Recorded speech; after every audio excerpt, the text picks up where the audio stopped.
Viewers, got a story for you from the scenic outlook.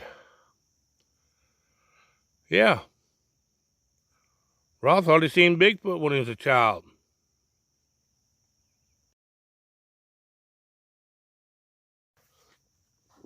Why don't we talk a little bit about a Bigfoot? Near here, about 50 years ago, I believed in Bigfoot for a few seconds. Now you have to remember this was 50 years ago, early 70s. It was the momo up in Louisiana, Missouri, running all over the place. There was sightings of momo a lot. There was the movie The Legend of Boggy Creek. Remember going to the drive-in and seeing it. A lot of Bigfoot hype back in Missouri back then. Well, it was early in the year, spring. Leaves were on, but we'd had a warm spell. A couple of my relatives wanted to go fishing. Well, I went along to help catch bait because they trout line fish. Oh, we had out, they did more or less, about 6 or 8 trout lines baited with sunfish, live bait.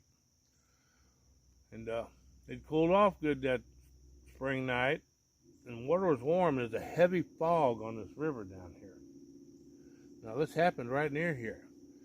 If we come to some, where the fog thinned some, I could see over to the bank. Downstream had been on our left side.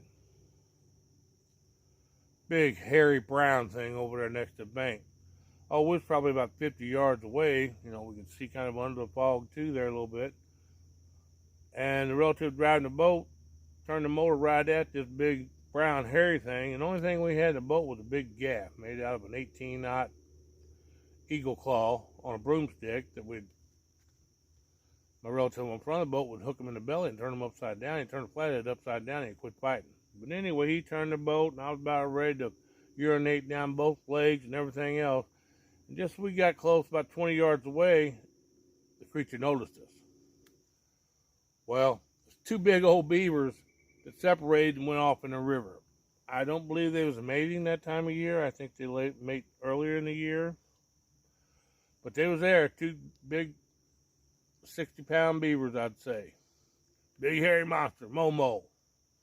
Scared the crap out of little Raw.